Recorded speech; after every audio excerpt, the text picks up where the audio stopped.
Yo, what's going on, party people? Welcome to a brand new week and welcome to a brand new edition of what we like to call the Shifting the Culture podcast, where we talk about the different artists, controversies, and everything in between that center around this world we know and love as hippity hip hop. I am your host, the vegan you believe in, Conscious Kurt, aka the professor in the flesh as always. And this is King Khan, aka the Evil Genius, live and direct once again. What's going on? Conscious Kurt, how you been, man? What you been up to? What you been listening to, man? Been pretty good, bro. I had a pretty good week this week with a lot of changes, a lot of upgrading of parts of my life, which have been a nice breath of fresh air and a possible move coming very soon to NY that I'm actually very excited about. So, yeah, things are definitely looking up. Things are turning around compared to the first half of the year for me, although some family issues have been going on the side. But with all that, I'm doing pretty well, especially today. It is very good to be alive. That's good to hear that. How about you? Oh man, just chilling, man. Just hanging in there, just enjoying the summer. Been going to the pool a lot lately, barbecuing and stuff like that. So yeah, it's been kind of fun. Yeah, speaking of barbecuing, I actually saw Bad Boys 4 last Sunday and fun ass movie, by the way. Go see it if you haven't seen it yet. It's a good experience to go watch movies like that in the theaters. It was fucking dope. Yeah, it was pretty dope. There was a lot of action in the movie. It's good to see Will and Martin doing their thing, even though some of the I would say jokes towards the beginning were kind of corny and no, they were trying too hard, but it got better over the course of the movie, and it was really good Yeah, a lot of people said overall. that. Yeah, I heard some people say that. It was a little cheesy at the beginning, but they got past that though, so it was still a good movie. I mentioned the barbecue part because at the end of the movie, when that dude Reggie's trying to barbecue the chicken, and they're like, Oh nah, yeah, the barbecue's ours, and they realize that he killed all those people in the house with his bare hands. They're like, maybe we should let him have the barbecue instead. yeah, yeah. That's funny. Yo, it was great to see that character come full circle from like how they fucked with him in the second movie to like now him like being able to kill people just with his bare hands. They should make him the partner in the next one. Maybe. Yeah, I knew he looked familiar. So yeah, that was the kid they were making fun of with the guns when he came knocking on the door. So yeah, that was funny how Yeah, the second one. yeah, like you said, that he brought it full circle and they brought him back in and made him a part of the last movie. So yeah, it was dope to see He that. was in the third one too. He marries the daughter in the third But one. that's what I mean. But I feel like I like how they connected him from the that movie all the way to to this one. Yeah, but So yeah, it was good. it's funny. I never saw the first two Bad Boys in theaters. I only saw the third one in theaters and this most recent one in theaters. But I will say, movies like that are meant to go watch in the theaters. I'm not sure how much more I like it, like when I watch it like at home when it comes out on Netflix or HBO Max or whatever it is. But just movies like that, it is definitely meant to go watch it in the theater.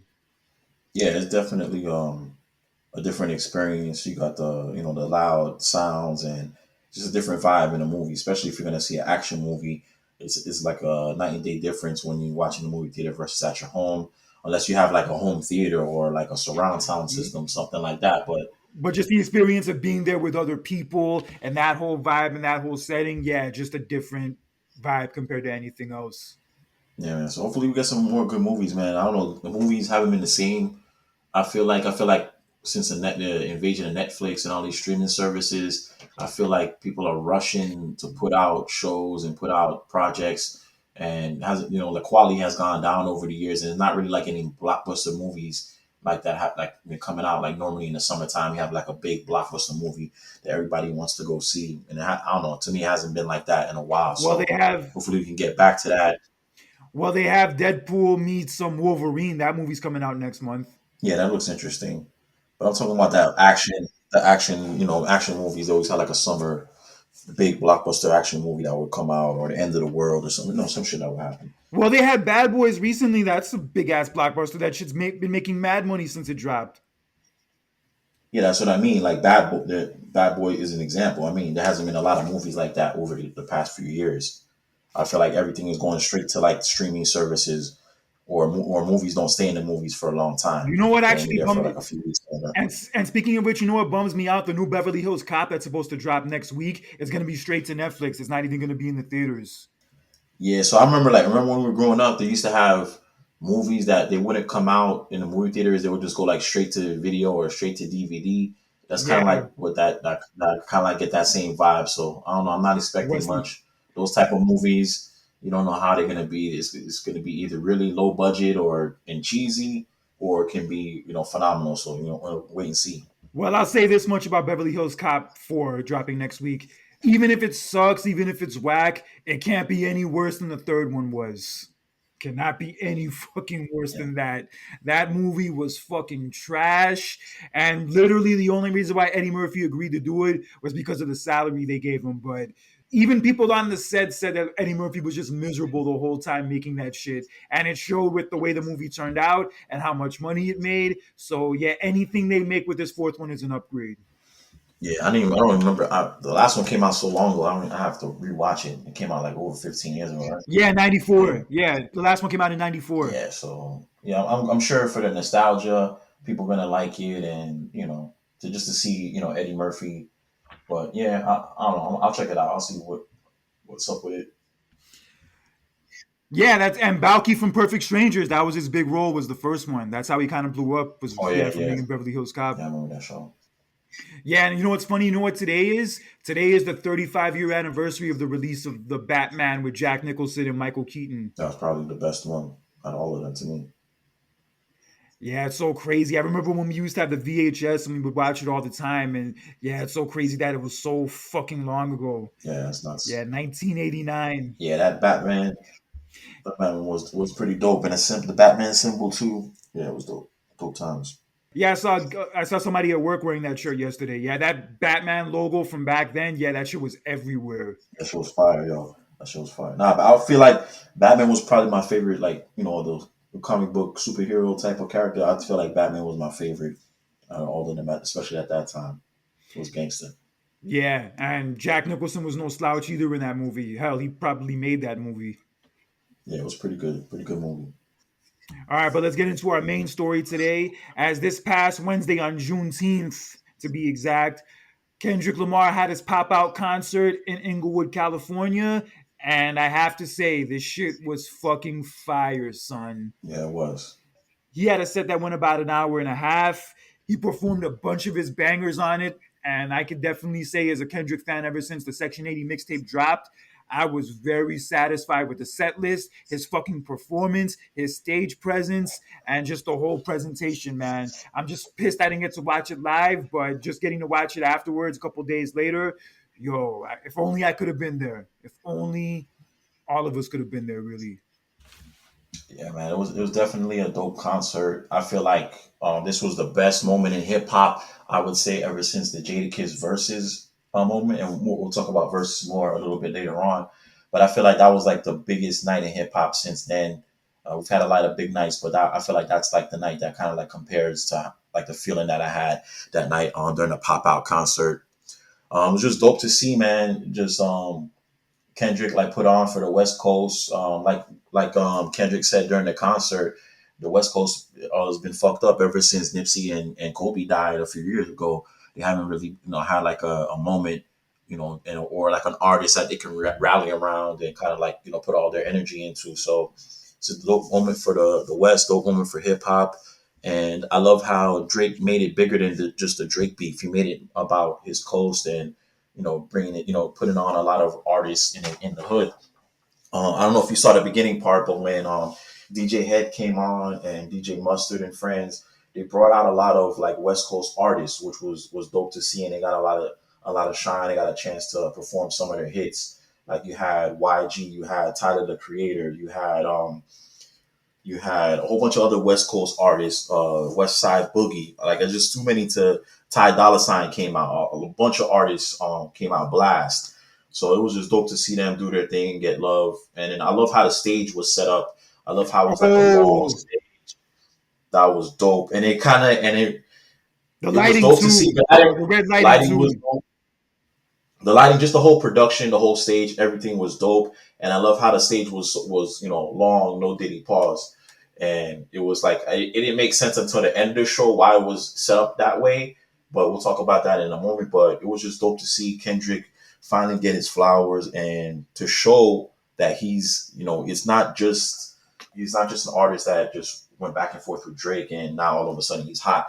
He's been one of the best artists over the last 10, 15 years, and he hasn't dropped a consistent album, but as far as the quality of his music, there's not many artists that can go toe to toe with him with their catalog, and he played songs off of pretty much every album, and it even did the disc records, and it just made for a great concert, great moment in hip hop. And I pass it over to you to get some of the other things that you noticed and you wanted to call out, but definitely a great night for the culture, man. Yeah, that stage setup was mad dope. I like how long it was and basically how it made all the sense in the world like later on. And also that red lighting. That red lighting really stood out a lot. I've realized a lot over these last few years how important like really lighting is for like live shows and performances and things like that. And the red lighting pretty much fit the whole vibe of that arena and the whole show perfectly. Yeah, set the tone and the ambiance for it as well. And that set list he had from DNA, Element, Swimming Pools, Money Trees, Mad City. Yeah, and just watching him on stage, man, that's how you put on a performance. And then he brought out his peoples too, man. He brought in his crew. That too, yeah. He brought out like mad people from the West Coast. Pretty much he had the whole West Coast on stage by the time the whole damn show was over. Yeah, that was dope to see. That was a dope moment in hip hop. And also another dope moment was when he brought out Dr. Dre. Oh yeah, that was dope. That was sick. That was probably the biggest surprise of the night. Yeah, having Dre come out and then performing Still Dre together. That was definitely a moment from it that stood out. Like if all the guests and all the people he had come out for him, Dr. Dre was probably the biggest name he could have gotten. It would have been nice if maybe Snoop Dogg was there and also Game was there, Yeah, I was but gonna for say that. whatever reason they weren't there. And like people were kind of making a big deal about it, which I don't think it is. But just getting Dre there alone and for him to be able to perform with Dre in that setting, I'm sure that was probably a dream come true for the dude. I would say Game came out the window when this started popping off, and he kind of like chose Drake's side. He said that he's cool with both of them, but for the most part, he kind of chose Drake's side. So I can understand why he wasn't there. Snoop Dogg kind of like did this, like they used the AI stuff when Drake used put out that tailor made freestyle song with Snoop's AI voice, and then Snoop is kind of like playing neutral, so that I can understand why he wasn't there. But I don't know, man. And This the also, biggest. I was gonna say this is one of the biggest moments in the West Coast in a long time, and I feel like he should have been there no matter. well, the thing is, Snoop Dogg was actually on tour in Canada. That was the reason why he wasn't there. He was touring in Canada. I just saw a picture online with him and Bret Hart yesterday, so it makes sense. Yeah, I get that, but I don't know. I feel like especially if you're gonna do still But plus, even DRE. if I was waiting for Snoop to pop out. whatever, if he can't be there, he can't be there. I don't think it's anything personal. No, it is what it is. It wasn't that big of a deal to me, but no, it would have been dope to see him there, and I felt like it would have took it to a whole nother level, a whole nother notch if Snoop was there.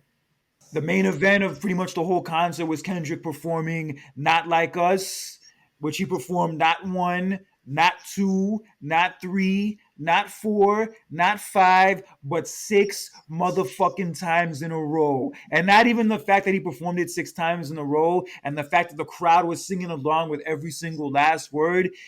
Kendrick pretty much had the whole fucking West Coast on the stage with him. It was dope to see. He had Bloods, Crips, Hoovers, Pyrus, all types of gangs, all type of sections. All from LA, all on one stage in a peaceful, a peaceful time. Nobody's arguing, nobody's fighting or throwing sets up and all this craziness. Everybody got along from what I saw, and that was just a dope moment to see that unity, especially for the West Coast. Everybody knows about the gang cultures over there and how the shit goes down, but it was just a dope sight to see, and hopefully sends a message to other people that we can come together and make things bigger than what it is. So hopefully we get some more positive music, positive projects out of the West Coast, but definitely a dope sight to see.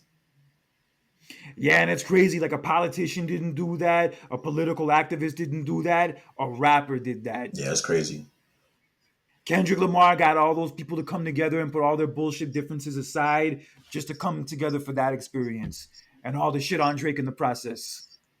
Yeah, and then him performing "Not Like Us" like six times. It reminded me when I went to the Watch the Throne Watch the concert. Throne. Yeah, Yeah, the Jay Z and yeah. Kanye when they dropped their Watch the Throne album. I went to the show in Miami, at the AAA Center. I was there with you. Yeah, me too. Yeah, American Airlines Arena, and it was just dope how they performed on Niggas in Paris like a whole bunch. I can't remember how many times, but I feel like they broke the It was record. about three. It was three or four. It was three or four. But then they broke the record of how many times they did it in a row, like in a few shows after that. Yeah, I think it was like in Boston. Maybe they broke the record. that was one of the things of their show. Like they would go city to city and then try to perform it more times at every city to break, and then they broke the record. So it was kind of reminding me of that. And yeah, man, if I was Drake, man, I wouldn't come out until Labor Day weekend, man. I wouldn't come out till Labor Day. There's no point for him to come out. Like anything that he drops is not going to be received well. And it's just a Kendrick summer, man. It's a West Coast summer, and it is what it is. Not like us is the It's a biggest Kendrick track. year. It's a It's a Kendrick Kendrick year. year, not even just a. Yeah, even J. Cole, like J. Cole needs to sit out and chill until next year. I feel like this is Kendrick's time. Let him cook. I'm expecting some type of project from Kendrick, hopefully by the end of the summer. I'm expecting a Not Like Us video, which I saw that they were shooting it yesterday in LA, all over LA. And it looks like the whole West Coast was outside shooting the video with him. So that should be dope. So man, it's like it's not gonna be a good look for anybody, trying to come out like Drake or J. Cole. I feel like they should lay low, let this die down, and come out of nowhere with a new project. But as of right now, I don't want to hear anything from Drake or J. Cole. It's Kendrick's moment right now. Yeah, who would have thought that a diss about Drake would be the number one song on the Billboard charts and just be pretty much one of the hottest songs, period? Like they're playing this shit in commercials, they're playing this shit in ads. Yo, this Kendrick and Drake beef like really sparked like new life into Kendrick. I don't think we've seen in years. I'm trying to think really of like a time other than now where Kendrick has been as hot as he is. This shit is different, bro. This shit is different, but I'm all here for it. I would say the hottest he was been. I would say when he dropped when he dropped the second album. Maybe, but I don't know. It's just different now. I would It's just say like just with this whole thing now, which is different. I guess maybe the Drake beef is a big part of it, but the yeah, fact that like a song that he made dissing Drake is like this popular, and he like performed it that many times in a row at a concert, and everybody was singing it word for word. Yeah, I've never seen Kendrick, at least as far as I've been following him from my experience, I've never seen him as popular as he is right now, and he fucking deserves it. yeah. This is definitely his peak. His height of his popularity, but I don't think it's all because of Drake. It's a big part of it, though. It's a big It's part a of it. part of it right now, but I'm saying things that have happened over the years that led to this point, and this is like the culmination of everything that's happened. But he's put in the work. He has all the accolades. He has the Grammys. He has the Pulitzer Prize for being a writer. He has he worked with pretty much all the biggest artists. He has the sales, the platinum multiple times, sells out all of his shows, and he has dope performances. So like he has pretty much everything that you would want in an artist, and he's put in the work over the years, and now he's starting to see the reap the benefits and get his flowers for all the work that he's put in over the years. Yeah, definitely a once in a lifetime artist. I'm glad I've been able to experience him in these last 13 years, and I can't wait to see what else he brings to the table in these next few months because I think this shit is far from over. Not like us videos dropping soon, not to mention whatever else he has probably cooking up, but I am all here for it, bro. And yes, J. Cole, as much as I love him, and also Drake, those dudes need to fall back for a little while and let this shit ride out because nobody's gonna be able to compete with Kendrick in this run he's on right now. Yeah, Nobody. This is like DMX '98 vibes almost. yeah. Just leave it alone. Just let it settle. Just wait till the wave is over and then come back out. But right now, it's not going to be a good look for them to come out. It's not going to be received well. And what a great setting for him to do that concert in Inglewood, especially at the Forum where so many classic moments have happened in that place. Yeah, it was perfect. And also on the perfect day too, Juneteenth. You know, there's so many levels, man, of how why that show was dope. And yeah, man, it's going to be one of those shows that people are going to reference like from years to come. They're going to go back and look at that moment. Remember that time when Kendrick, did that pop out concert. People are going to remember it like that. And it's also the most viewed live music production in Amazon history.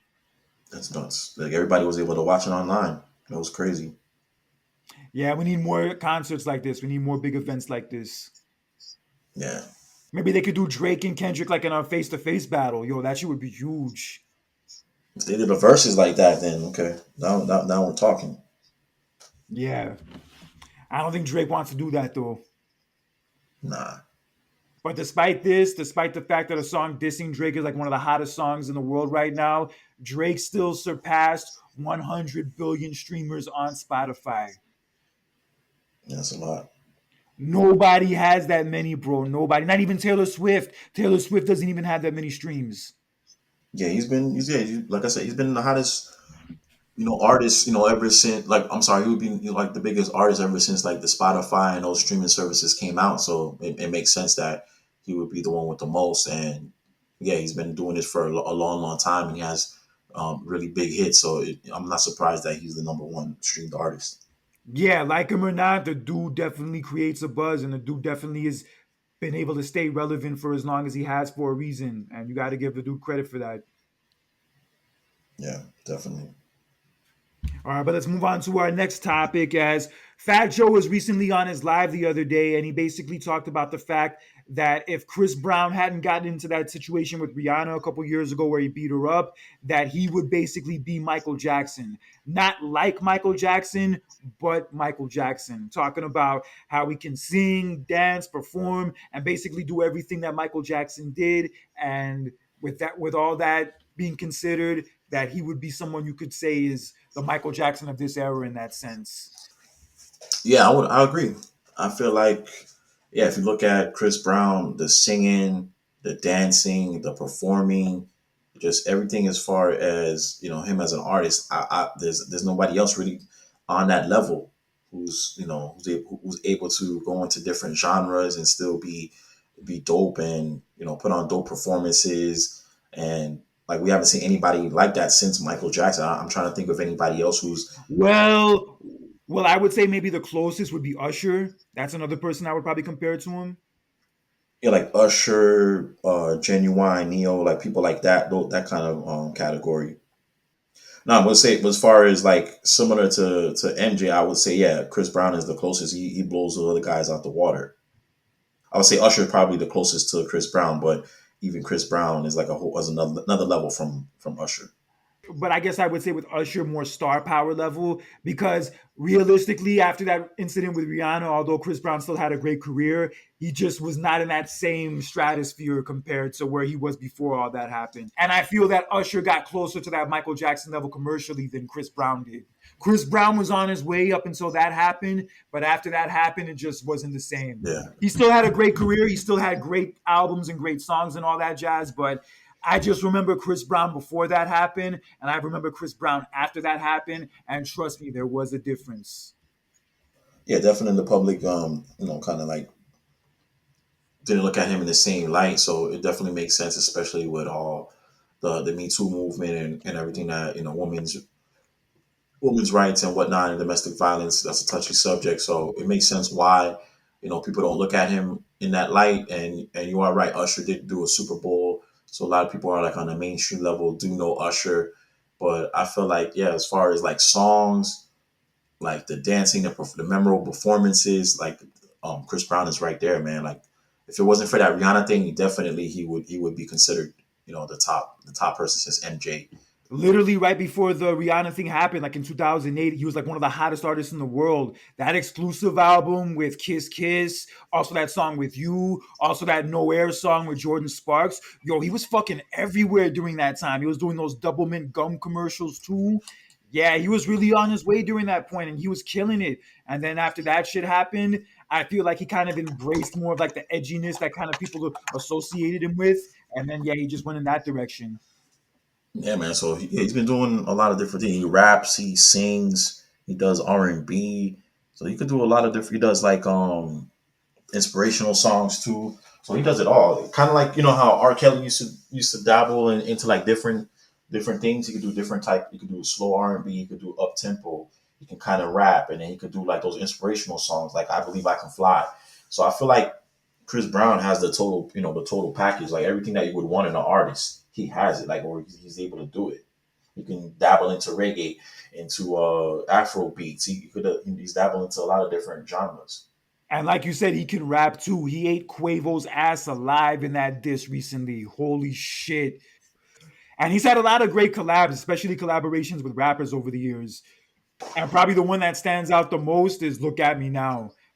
Even though Buster was on there and Wayne was on there and they both killed it, he more than held his own with the both of them. And that's like the point where I really knew that he was really that dude as far as being that multi-talented. Like it was that point where I was like, yo, there's like not really anybody fucking with this dude.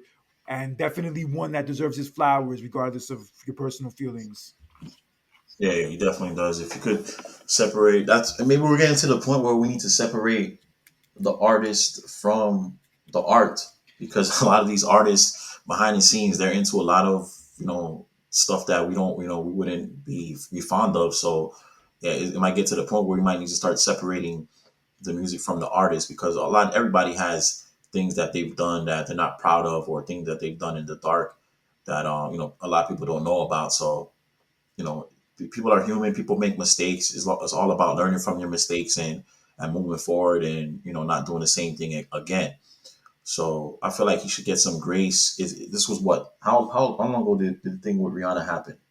It 15 years happened. ago now. Yeah, 15 years ago. But the thing is, I've never really heard of him getting in trouble for anything like this since. Like ever since that happened, I haven't really heard of anything where he like beat up another girl, abused another girl. I mean, granted, I've heard of like incidents of him being a knucklehead and maybe him having like some drug issues, but as far as like hitting a girl and like being abusive that way, I haven't really heard anything about that since the Rihanna incident.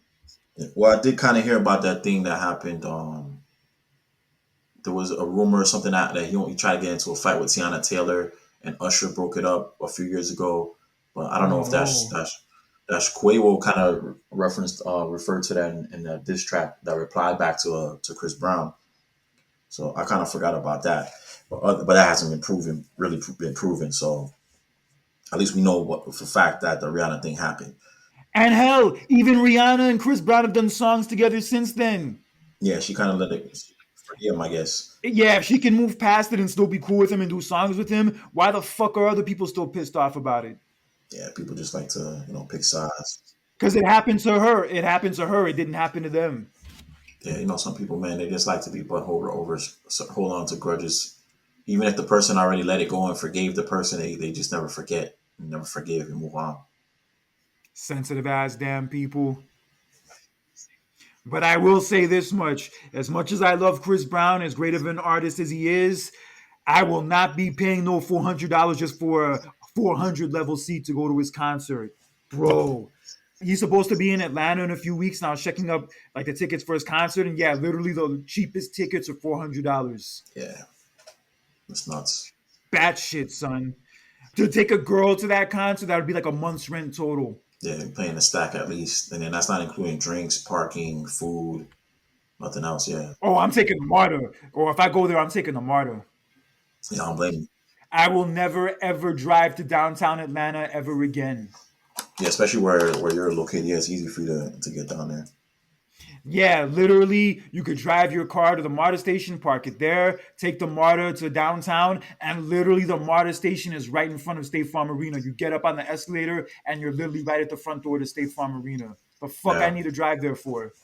yeah. Miami needs to take Yeah, Miami needs to take Take note of note. Atlanta and do the same thing and build up that downtown area. I know they have it somewhat like by the AAA, but yeah, they need to make like downtown Miami they need to make like downtown Miami like that also. That'll be dope. Yeah, when I went to meet Ben when I was in Miami a couple months ago, the girl's house he was staying at, she literally was right across from the AAA. You could literally walk there from her Yeah, apartment. Shit. yeah, and they have that Metro Rail that goes down there. Yeah, but the crazy thing about Chris Brown recently that's been like getting him in the news is that a lot of relationships have been ending because of the fact that girls are paying $1,000 to take a picture with them, and like their boyfriends have been pissed off about it to the point where they're breaking up with them over it. Well, if that's the case, then they didn't really have a solid relationship to begin with. But I kind of like what he's doing for the fans. They get up close and personal, and they can create like a memory together that I'm sure they'll remember for a long time. I'm sure they will. Yeah, and though I'm sure they can talk to him for a little bit, spend maybe like a minute or two with him, which I'm sure you would never get to do that with any other. That's not really something that you could do every single day with your favorite artist, to meet them and take a picture with them and connect with them for a minute. So it was dope. If you're able to afford to do that, then why not? Fuck, it's crazy how many relationships are ending because of that. First it's Usher, now Chris Brown. It is what it is, man. I would never. Yeah, you gotta expect that from an R&B dude. Like, what do you expect? Yeah, but other great collabs he had over the years, other good ones were the "Give Me That" song with Lil Wayne. Also, his very first single, the "Run It" with Joel Santana, when Joel Santana was like at his Yeah, peak at the yeah, time. Yeah, that shit was fire. Also, that "Can We Get Down" track from Exclusive, the one with Kanye. Yo, I wish that should have been a single, but fuck, it's still a dope track. One of the best songs of the whole album, honestly. yeah. He got also Deuces was good with Oh, Fab. I Deuces think was Drake. A couple other people that I'm missing around there as well. Ti. Deuces was fire, man. Deuces was like his comeback single after Yeah. the whole Rihanna shit. Andre 3000, Kanye. Yeah, everybody was on that track. That remix. Yeah, that was a dope one. Another one that I The liked was original that too. Big Sean. The Yeah, the original. original was good too. And also my last with Big Sean, yo, he bodies that hook. He fucking bodies that hook, man. Yeah, that one was good. Also, like the other one, that the collaboration that they had, the one with that was the Martin themed video that they Oh had. It's called shit. Play No Games. Oh, That one oh was dope. shit. Oh, I love that video, bro. Yo, they fucking Yeah. killed that whole project. Nah, that was a dope song. People sleep on that song. That was a dope song and a dope concept, dope video. Yeah, it was dope all around.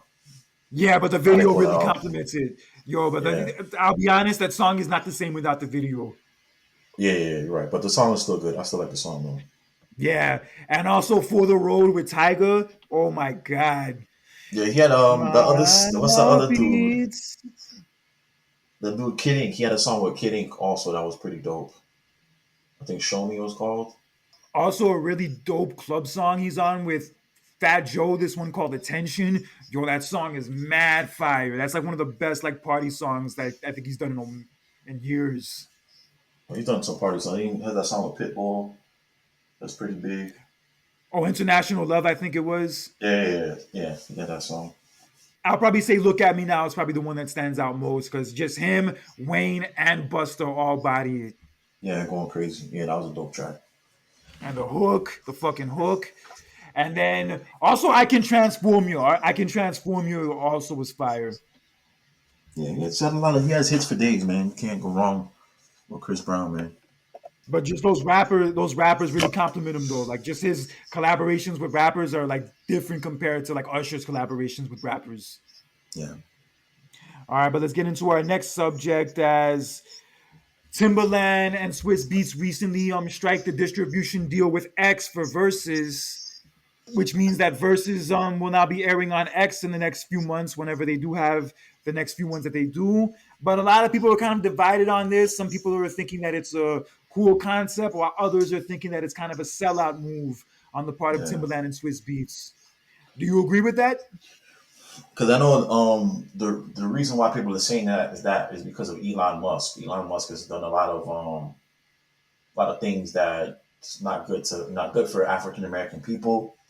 He said some things, has done some things that doesn't sit well with the community. So that's why they're receiving backlash. Like, could have taken it to another platform that was more for us. But at the end of the day, money talks. So I guess that they feel like that was the best platform for them. But how do you feel about verses in general? Do you feel like it's the ship has sailed? Because when was the last verses that came out? It's got to be 2 years now. The last one I remember wanting to watch, but I missed it. I think it was KRS One against Big Daddy Kane. That was like right after the Dipset and D Block one. It was like around that period. Wasn't there like a red versus meth one, and there was another one that happened around that time? There was an R&B one. I think it was like Ray J and Jagged Edge in B2K. 112. I think it was Jagged Edge in 112. That was one of the earlier ones. I'm talking about like towards like the end, like when it like the last one that they had. It might have been Red and Meth. Well, Red and Meth did a 420 type one where they performed together. It wasn't really a versus. It was more of like them just performing. Yeah, but there was one that I can't remember the last one. I'm thinking it's like the R&B one with Ray J and B2K and all those dudes, Marion. I remember they had one like that. Maybe Omarion and Mario. Maybe those two.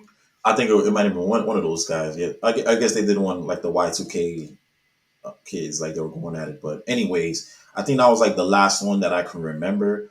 But I don't know. I feel like the ship has sailed, man. I feel like what made Versus so dope is because it was during the pandemic. Everybody was home, and it was something for everybody. Because everybody was stuck at home. Everybody had nothing else to do, so let's watch a live concert or our favorite artists. And then we could chime in, we could chat, we can comment, and it's just it's a dope experience for everybody to interact and to watch their favorite artists perform, and to go hit for hit.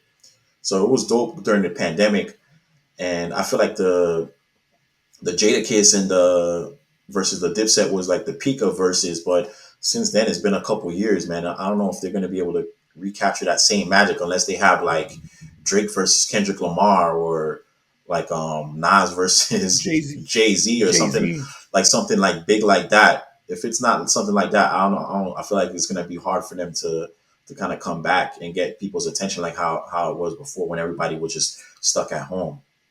And then plus with this signing with X, yeah, I know the platform is big and people are familiar with it, but yeah, I don't know, man. It's just gonna be difficult. If it was like on Instagram or um, TikTok or something like that, where a lot of people are on these days, then it'll make sense. But we'll wait and see how it pans out. But I don't know, man. I feel like it's a little too late for them to move forward with this. I feel like the ship has sailed already.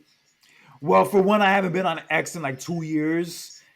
And for two, yeah, the last verses I remember like watching and like being into was like in 2021. Yeah, like towards the end of 2021.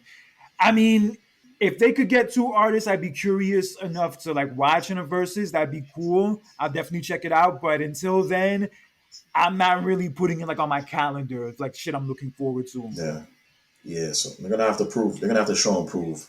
Yeah, Elon Musk is on some whack shit. He was like, I think I saw this one video once where he was talking about how he's against like people working remotely. Yeah, he was against that shit. Yep. Yeah, fuck out of here. We'll see what happens. We'll see what comes out of it. But I did find it interesting what people have been talking about lately with Jay Z about the fact that how he performed at Tom Brady's Hall of Fame recently, and how like he didn't really get much of a reaction because like the crowd wasn't, I guess, like really a Jay Z crowd or really that familiar His with his crowd. music. Yeah. And like people were kind of like bringing up the fact that he would perform at the Tom Brady Hall of Fame, but yet he wasn't really at any of the hip hop 50-year anniversary shows last year. He didn't really perform or make an appearance really at any of them. And Camron had like a point about this that made sense on It Is What It Is that like really like resonated with me. And he basically said that he thinks that Jay-Z does like hip hop a lot, but it's more of a business form than an actual like love and a passion. Like he Yep. doesn't love hip hop the way that Nas loves hip hop, and a lot of the old school heads that got into hip hop initially love hip hop. For him, he's more of a businessman first and then hip hop head second. And Yeah. I mean, I've seen that about him for years. I could definitely agree with that. Yeah. Yeah. Cause definitely see that. Anybody who's followed both Jay Z's career and Nas's career from the beginning could definitely see that too. But I did find it interesting coming from Cameron and the way that he broke it down. No, it was dope how Cameron broke it down and made a lot of sense. And if you look at what's happening now between Drake and Kendrick Lamar, it's almost Very like the same similar. Yeah, thing. very similar. Yeah, Kendrick is fighting for the heart and soul of hip hop, and Drake is just all about making money, not caring like the damage that it causes in the process, like the image of women. Look at women. All these women now, they want BBLs. They want to do all these surgeries to their bodies, and all they care about is like looking good. They don't even care about anything else. And then the type of music that we're putting out, just it's like low vibrational music. It's not like music that will last or stand the test of time or has a message behind it. Not to say that Jay Z's music didn't have a message, but that's what like Kendrick and Nas, like that's what they base themselves on, like having being like pretty much the true essence of hip hop and standing for everything that our forefathers the way Fought that they for. founded hip Fought hop, for. yeah, fought for. So yeah, I understand Jay Z. Yeah, you want to make money at the end of the day, but that's why Nas has always been my favorite artist. Like Nas, artists like that because they're more about the artistry, and it's never about sales. It's never about money or being the most popular. It's always about making the best music, good quality, having a good message, and uplifting the youth and getting a message. Getting your point across. It's not about always money, and I feel like that's kind of like what's going on right now between, the whole Kendrick and Drake. It's kind of like the new generation version of that. The one thing about Nas and Kendrick I've always said is that their music stands the test of time. Like 20 years from now, 30 years from now, their music will still be relevant, will still be remembered, and will still be considered classic. Yeah, so I feel like Drake over the last few years has been trending in where he hasn't been making good quality music. He has been making music just to just to make money. And at the end of the day, you could see that the fans are starting to not support him as Turn much. on Yeah, him. they're not supporting him like they used to. And Kendrick is more authentic and more somebody they can relate to. Yeah, and Kendrick and Nas's discographies are both ridiculous. You can find very few bad albums in either one of their discographies. Like out of all of Nas's albums, I always said this, there's only two of his albums I don't like and that I refuse to ever go back and play. Yeah, I get it. And Jay-Z has a few more of those. Jay-Z has at least four, maybe five albums like that that I don't really fuck with Yeah, like that at all. yeah. There's a few. Yeah, Yeah, but I mean, I don't hate on Jay Z for what he does. I understand that he's a businessman first. I mean, there's nothing really wrong with that in a sense. But as far as music, as far as the actual art of it, it's because of that that I'm more of a fan of people like Nas and people like Kendrick than I am of Jay Z and Drake. yeah. I feel like I know some people are gonna say that Jay Z's too big to do the hip hop 50 performances, or it was Nas who put the show on. But Jay Z's big enough where he could have put on his own show. He could have had his own performance, or he could have collaborated with Nas or whoever else was doing a hip hop 50. LL, I don't know why he doesn't get along with LL, but anybody else who had like a hip hop 50 concert, he could have done his own thing. I know he did the library thing, which was cool, but he didn't really like come out and touch the people and like kind of like perform. And he's one of the major reasons why hip hop has made it to 50 years, and to not be a part of it, I don't know, man. It's kind of made me look at him in a different way, especially when he pops out for a Tom Brady concert where nobody from the culture is there, and then he does the Tony Awards a couple of days later with Alicia Keys, and like another concert where it's not people of our culture. Like, come on, son. Like, you're not giving back to the culture anymore. That's what it looks like to me. Damn. Are you thinking that Okay, maybe? how can you argue that? I mean, are you starting to think that maybe Jay Z might be the next one to get exposed? A lot of rumors have been saying that he was involved with the Diddy stuff. He was his right hand man. And I don't know, man. I really don't know. Yeah, because the thing with Jay Z started off like even before he got into music as a businessman because of him selling drugs. He was in that kind of business, and then he just took his business from the drug business to the music business. But Nas started out like as an actual hip hop head. Growing up in Queensbridge, he knew all those dudes from back in that era, from MC Shan, Marley Marl, also Boogie Down Productions, Rakim, Daddy Kane. Like he followed all of those dudes. So that's He's a why, like in student that of the sense, game. He grew up. exactly, yeah, Slick Rick, exactly. we watched him. Yeah, He grew up a fan the same way we grew up fans. exactly. So that's what keeps him going. That's what keeps him And going that to this day. and that's why he's more relatable to more people than Jay-Z's relatable to people. Well, some people are going to argue that Jay Z's more relatable, but as far as like for me, I like being a true hip hop head, like I relate to Nas more because he just exemplifies the true essence of hip hop. It's not about money. It's never been about sales or having a number one album. It's always about the message and the music. That's always what it's been about. In a way, he's like a hip hop superhero. That's kind of the vibe I get from him. Yeah, pretty much. Who's like really trying to stand up for the right thing and fight against like the evil bullshit and toxic bullshit. Yeah, That's why I fucks with that energy.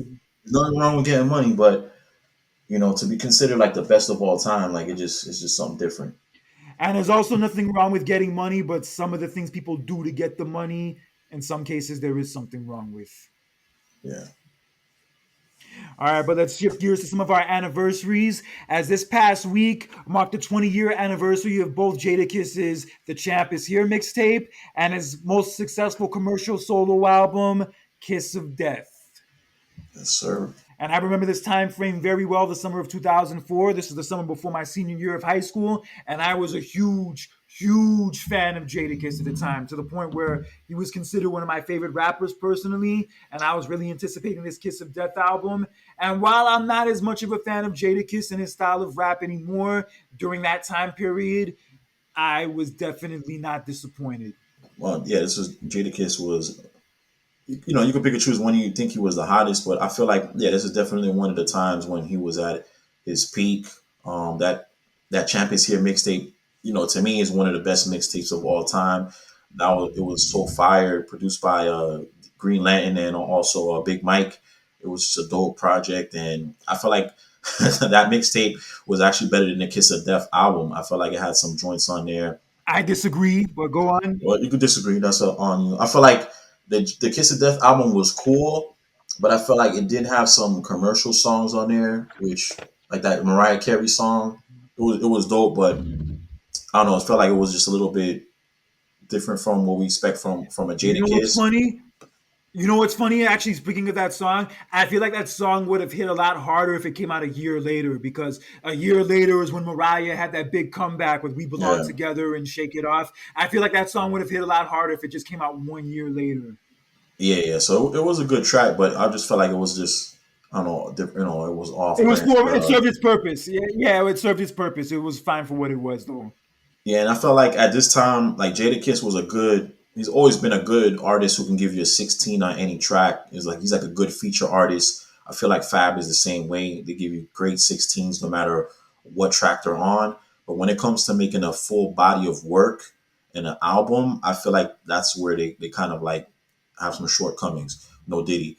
But yeah, I feel like Jadakiss doesn't really make like the best albums. He'll have good songs on the albums, but as far as like a whole collection, a whole cohesive album, I feel like that's where he falls a little short. But nonetheless, he did have some bangers on here.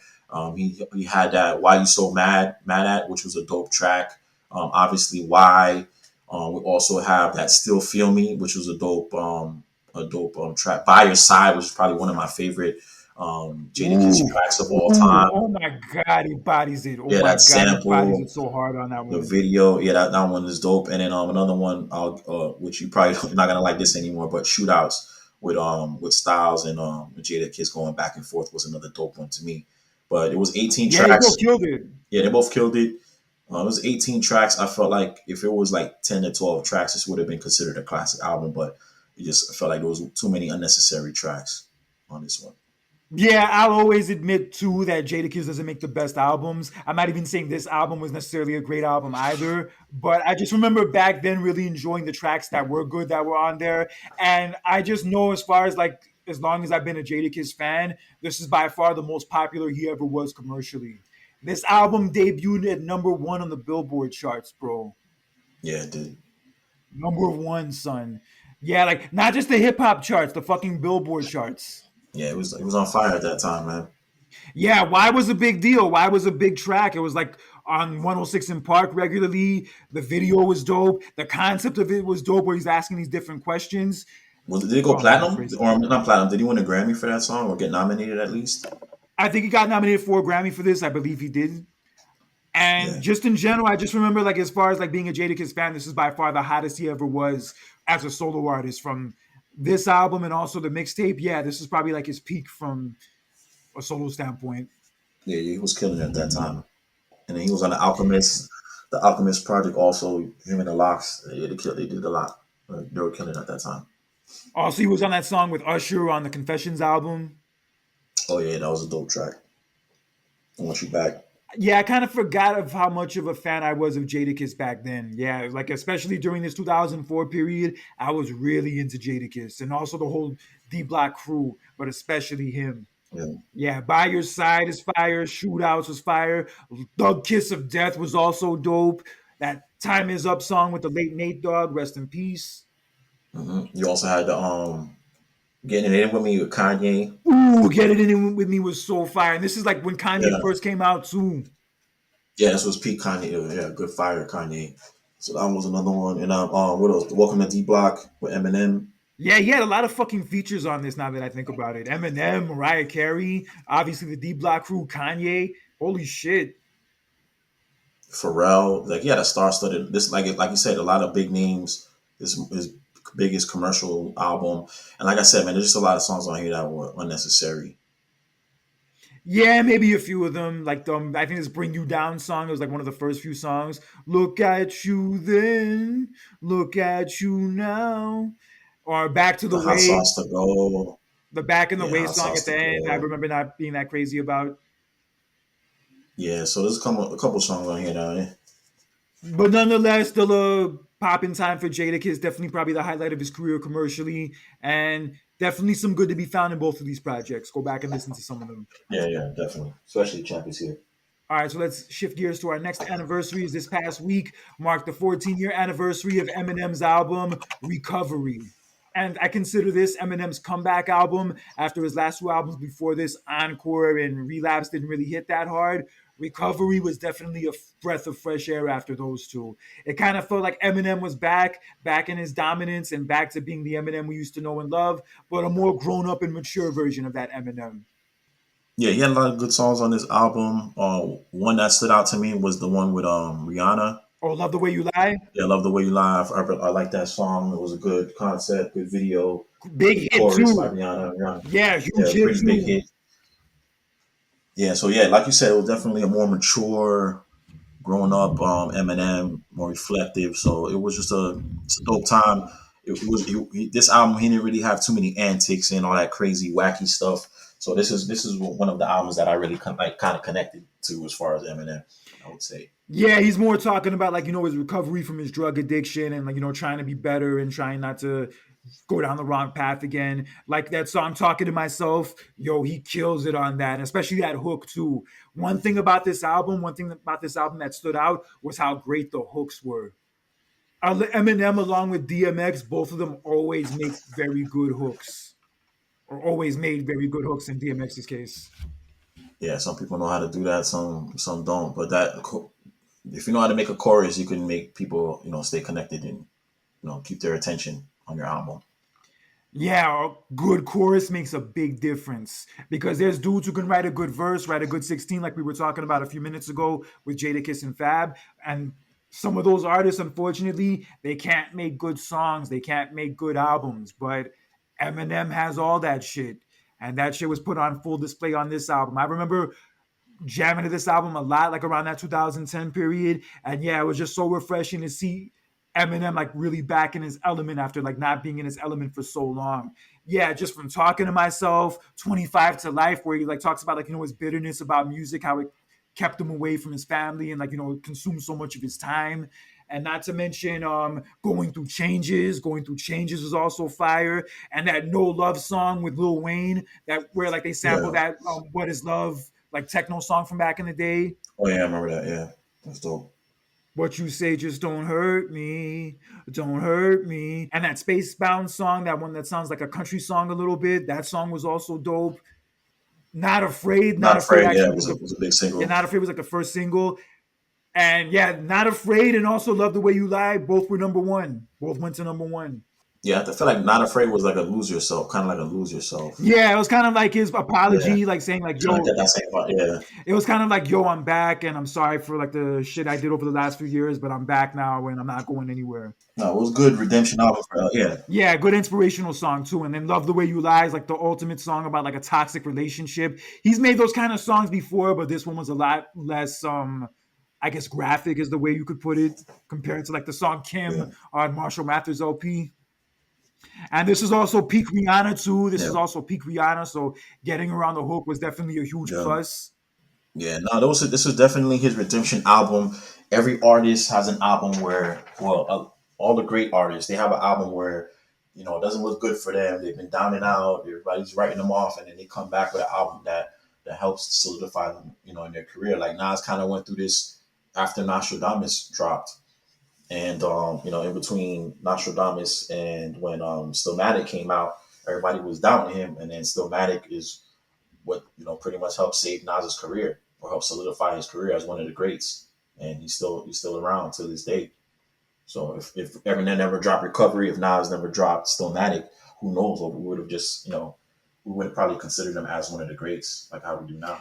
This album was definitely important, and it's funny that it was originally supposed to be a second part of Relapse. He was gonna make like two parts of Relapse, but after the first Relapse wasn't received well, and after he was like kind of like putting this project together and saw the direction it was going in, he decided to like rename it and like kind of change the whole concept of it, and that's how we got Recovery. And thank God he went in that direction. I don't think we needed another relapse. Do not think we needed another one of those. No, definitely Yeah, not. relapse is only maybe two songs I liked on relapse. No, this was good. And then also for mental health, like this was definitely a good album. So, to show that you can recover, even the people, who are the biggest artists, they go through shit too, you know? Yeah, he went through a lot of shit with like Proof dying and then going through that whole drug addiction. Yeah, he was almost gonna die at one point. Yeah, he got bad, yeah. Yeah, it got bad. And he said like his drug addiction was so bad, he was like thinking about like dissing Lil Wayne and dissing Kanye because they were more popular than him at that point. But then he ended up like just not going through with it. And he's like, yo, thank God I didn't because they would have killed me. Yeah, with murder, yeah. Especially Lil Especially at Wayne. that time. Especially at that time. 2010, yeah, they would have destroyed him. And the one line that stood out to me the most was that line where he says that on Encore I was on drugs and on Relapse I was flushing them out. Glad that he was able to pull it together, man. Yeah, me too. He also had that song "Won't Back Down" with Pink. How many rappers get fucking Pink on their album? Yeah, not bad. But I feel like Pink. It's a funny thing what Pink did, man. She started out as an R&B artist and then went alternative. When she first came out, she was R&B. She was an R&B artist. I don't know if you remember that. I don't really actually believe it or not. I really don't remember much of There was a her being song, R&B. when she first came out called "There You Go." It was more of an R&B. Go look it Interesting. up. I'm sure you remember it. If you see the video, you're gonna remember it. But I'm telling you, when she first came out, she was R&B. She was like a hardcore, like an R&B chick. But regardless, she killed it on this song too, along with him. Also, another track that was very good in this album was "You're Never Over," the tribute to Proof. Yeah, definitely much needed. Yeah, great project. I was so happy that this album turned out as well as it did, being a big Eminem fan. And yeah, just not enough good things I could say about it. Go back and listen to it if you have not heard it since. Yeah, for sure. Yeah, shout out to Eminem. His new project's supposed to be coming out soon too. Sir. All right, but let's shift gears to our next topic, as this past week marked the 11-year anniversary of J. Cole's second album, Born Sinner. And I'll say this as a longtime J. Cole fan. I'll say like I feel like this album was like the start of like J. Cole being like that dude. Like the way he is now, like the way he's considered one of the big three. I feel like this album was like really the beginning of that. Yeah, I would say that. Yeah, I would say this one and the one after. I mean, the first one was still great. Cole's World was still great. Don't get me wrong, but this like really felt more like he was the guy compared to the first album. Yeah, I felt like the mixtapes that came out before the first album were better. I felt like the Friday Night Lights, the warm up things like those, when we were doing the basketball theme mixtapes. Yeah, I feel like those hit harder than the first album. First album had some good songs on it, but I feel like he made a lot more noise with Yeah, but those Born mixtapes. Sinner made mad noise, especially commercially with Crooked Smile with fucking TLC on there. Yo, if you can get TLC on your hook, no matter Yeah, what era it is, yo, you're in good shape. And that song was huge. They played that song nonstop. yeah, definitely was a big song. And also Power Trip. Power Trip was ridiculous. Him Yeah, and Miguel had ridiculous chemistry with each other. And it's funny, the first time I ever heard either one of them was on a song together, which was All I Want Is You. yeah, like every song, and then Come Through and Chill. Every song that they put out together is dope to me. I don't know why they don't put more tracks out together. Not even to do like a collab album, that would be dope. Yo, And that'd be Miguel, yo, incredible. what the hell is Miguel, man? He disappears too much, man. He makes too good of music to be disappearing like that. Like, he needs to come back out, man. Maybe he can be on Cole's next album. I will see, but yeah, he needs to come back out, man. Yeah, that track was dope. That track was also a huge hit. But songs that weren't hits but were still mad dope were obviously Let Nas Down, where he talks about the time that Nas didn't like one of his first singles from his first album. And Crazy, who would have thought that of all the things he could make a song about, he would make a song about that topic? And Yeah, that's why I like J. Cole so much. He makes songs about like certain topics that the average rapper would not make songs about. yeah, I did like that song at the time. I just felt like with this whole backing out of the beef, I felt like he did let Nas down eventually. He let him Bro, down again. He let but Nas we down all again. said, but we all even said afterwards when that shit was getting like out of hand that yo, he did the right thing by backing out because look what the fuck was happening to Drake. Yeah, I know. I was joking, but yeah, it's just a easy target. And it sucks, man, that the battle like that might delete later project is actually pretty fire, but because It of was. It was. Yeah, but because of the whole debacle with him retracting the 7 minute drill and him apologizing on stage and backing out, made people forget about it. But that actually was one of the best products of the year, honestly. Yeah, and speaking of Kendrick, he had a song with Kendrick on this album, Forbidden Fruit. Yeah, that was with the Tribe Called Quest beat, right? The beat from the Wayne's Brothers intro. Yeah, that one. For Midnight Yeah, Marauders. electric relaxation. Yeah, Yeah, Kendrick does the hook. yeah, yeah. That was dope. Also, he samples the art of storytelling for Land of the None of the Snakes. Snakes. Yeah, that was one of my favorite tracks. I love that. Yeah, that was good. That art of storytelling, that Outkast original song with Outkast and Slick Rick. It's one of my favorite Outkast songs ever, man. That's a dope song, a dope video also. Yeah, they body it, and just that beat alone, that beat just gives you goosebumps. Yeah, just a dope song. Yeah, I liked how Cole used it on this album. He definitely killed it. Also, Voluminati. Voluminati is fucking crazy, son. Yeah, man. Yeah, it's a good album. She Knows, another good one. And you know what's funny? I actually went to the Pod Meets World event on Thursday about the Boy Meets World cast, the show they do, and they asked Danielle Fishel, the one who plays Topanga, like who some of her favorite rappers were, and she actually mentioned that J. Cole is actually one of her favorites. She like Dope. really gave him like the highest praise possible. She said like he's a good role model, he's very talented, he's like pretty much everything you would want in an artist, like in the modern times. No, it's dope that she's connected like that. It's funny because he actually references the Topanga character on Voluminati. Does she look as good as she did like when she was on the show? Does she still look good? I mean, she still looks good. I mean, compared to before, I wouldn't say I like her as much, but she still looks good. But I would say out of all of them, the one that aged the best was the one who played Angela, the black girl, the one who played Sean's girlfriend. Oh, okay. But yeah, getting back to the Born Sinner, did you hear the deluxe version with that 50 Cent New York Times track? Yeah, I've heard it. Yeah, so that was another dope track as well. And I was like peak 50. Peak 50 was if I remember correctly, 50 was still hot back then when that song came out. So This is like right before he did Power. Yeah, that track was good. Also, Sparks Will Fly with Janae Aiko was also fire. She knows. yeah, She knows, especially the video. Yo, that shit is fucking nuts. yeah, man, it was a good album, man, and definitely was a launching pad for J Cole's success. Forest Hills Drives would drop after this, and that's where he took off and blew up to the next level. Yeah, and also Runaway. And I know you mentioned it a few minutes ago, but I just wanted to mention Runaway. Yeah, Runaway just puts you in that zone. Like Runaway is kind of like therapy music, Yeah, the best way I could put it. Yeah, but shout out to J. Cole for another classic project with this one out of the many others he has done over the years. And yeah, definitely one you should still bump to, even 11 years later. yes, sir, for sure. And getting into a sad anniversary before we get out of here, this past week marked the 7 year anniversary of the passing of Mobb Deep's Prodigy. Yeah, still hurts, man. Yeah, he had been dealing with sickle cell for many years. And right before he died, he was at a meet and greet in Vegas. And the heat of the Vegas weather like started aggravating his condition to the point where he had to be hospitalized. And a few days later, unfortunately, he would pass away.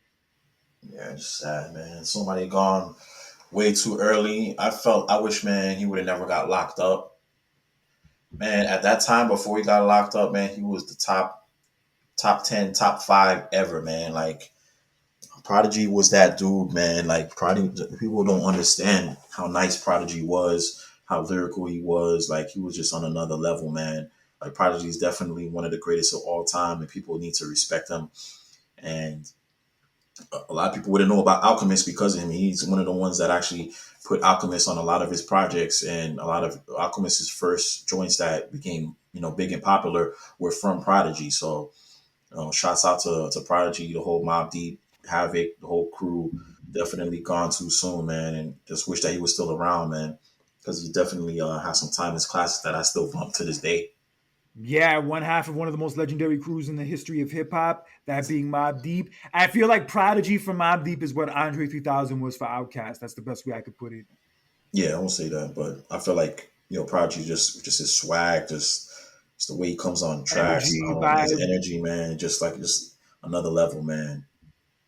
He was just so dark with his songs and his music, like it was just dope.